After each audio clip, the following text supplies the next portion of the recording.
Hi everyone. Given all of the uncertainty that we're facing, the one question that I'm asked right now more than any other question is, how do I help my team and even myself reduce my anxiety and move forward? Well, whether you realize it or not, your brain is asking and answering questions all day long. If you are feeling uncertain or anxious, you can bet that most of your questions are unhelpful. Not good or bad, just unhelpful. For example, why am I feeling anxious? What if the situation gets worse? What if I can't deliver? What if our customers leave?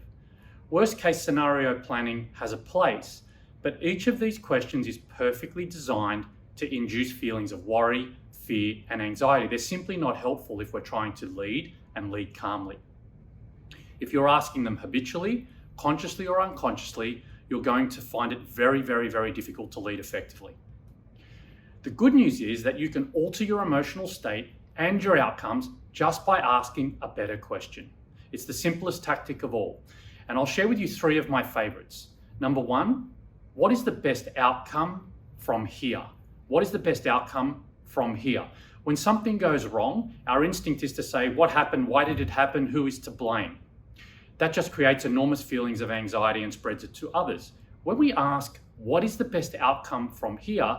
This question works because in the first instance, it assumes there is an outcome. It assumes that the people in the room can solve the outcome, but most importantly, it accepts where he is. We may not like the situation, but we accept it as our reality. We don't spend any time in regret, blame, or victimization. The second really helpful question is, how can I use this situation to learn and grow? When we're feeling uncomfortable, this one works because it forces us to build new muscles. It creates a different context. Think about it. At the gym, we accept that to build new muscles, we need to lift heavier weights. Well, it's the same with leadership.